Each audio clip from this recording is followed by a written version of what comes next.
You meet someone new, or someone you care about, and suddenly small actions feel enormous.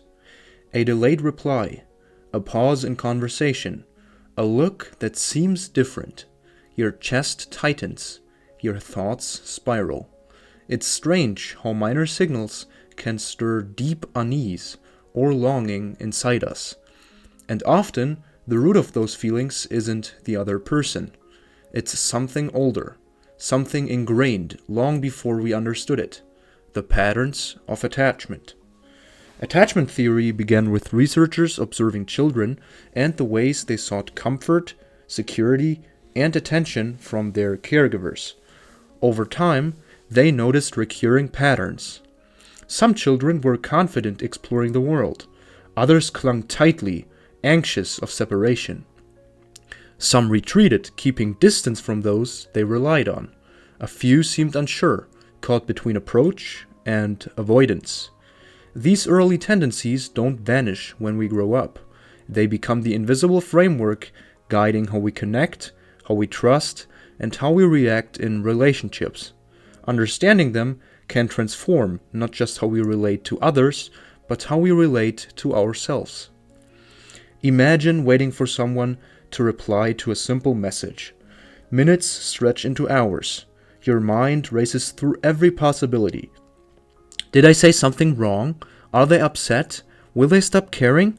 That tension, the urgency to seek reassurance, is the hallmark of anxious attachment. It isn't weakness.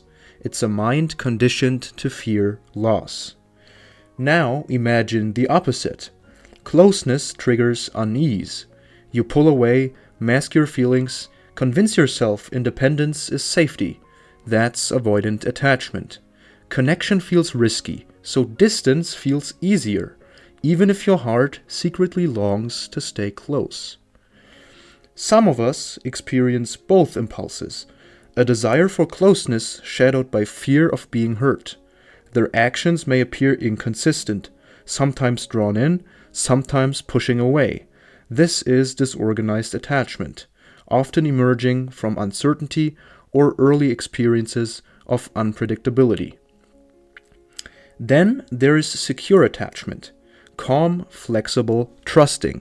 People with this style can navigate conflict without panic, offer intimacy without losing themselves, and accept closeness without fear. It's rare, but not impossible to cultivate. Attachment patterns aren't labels. They're starting points. Recognizing them gives you space to act deliberately, rather than reacting on instinct. You begin to notice triggers, see old patterns, and make conscious choices. Anxious thoughts no longer dictate your every move. Avoidant impulses can be tempered with self-awareness. Even disorganized confusion can evolve into clarity over time. Understanding attachment is less about fixing yourself and more about creating the space to respond with intention. Consider this. Every human being carries the echoes of early relationships. Across generations, cultures, and lifetimes, these patterns quietly shape the ways we seek comfort, reassurance, and connection. They are inherited, but not immutable. Awareness opens the door to change, to act differently, to relate in ways that feel freer, calmer, and more genuine. We are not bound to the instincts of the past. We can observe them, learn from them, and gently redirect them. Attachment does not define your worth or dictate your future, but it does illuminate the invisible forces behind our choices, our fears, and our desires. By noticing these patterns, by understanding them, you reclaim a kind of quiet freedom. The freedom to respond thoughtfully, to engage with presence, and to connect without fear controlling you. And in a world where connection is both rare and essential, that awareness is a gift you carry with you every day.